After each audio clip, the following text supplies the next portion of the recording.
Sir आपण गोटे contact बड़ नेता को हरइले बर्तमान आपण जब देखिए मंत्रिमंडल अधागढ़ा होगी 22टा मंत्री दरकार आप 16टार अधागढ़ा चले केवे कौन कर मंत्रिमंडल आ कहीं अधागढ़ा हो चली या हूँ दलर निष्पत्ति सरकार निष्पत्ति कैबिनेट रे जहाँ निष्पत्ति हेबो निश्चित भाव रे slow and steady wins the race धीर पानी पत्थर काटे हड़बड़ हेले आंठू फाटे निश्चित भाव रे हेबो हमको सरकार चलेबार अछि हमको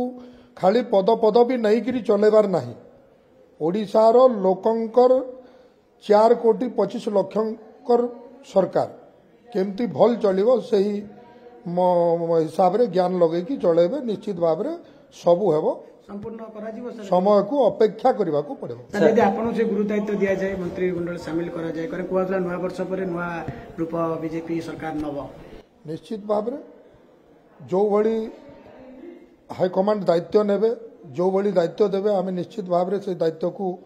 गुरुत्वर सहित पालन करिवो भारतीय जनता पार्टी रो डबल इंजिन सरकार रे मोहन माझी सरकार रे आज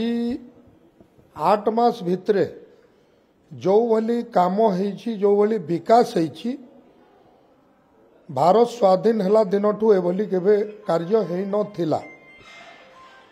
समस्ते छुआ पिलाटू शिक्षित समस्ते जानिछंती भारतीय जनता पार्टी सरकार रे को भली विकसित होउछि आ को भली 2036 मसिया पर्यंत ओडिशा विकसित हेबो एटा समस्ते जानि सारलेनी भगवान जदि स्वयं जे लोकंकर रक्षा करती जे सृष्टि तैयार करती भगवान सहित विरोधी अछंती आउ भारतीय जनता पार्टी सरकार जेते जहा कले भी विरोधी तो कहिबे विरोधी नथिबे कि निश्चित भाव रे विरोधी तांको भली कहिबे जाकू से मने कहूथिले ये जन विरोधी लोक एबे जन विरोधी लोक मानकू से मने स्वागत करूचंती एटा तो जना पड़िला निजे सर्टिफिकेट दौचंती जे से माने जो कथा कहिथिले जो कथा को छुपे रखुथिले सेही कथा को निजे प्रमाण करि दौचंती जे एई लोक एया करिथिला।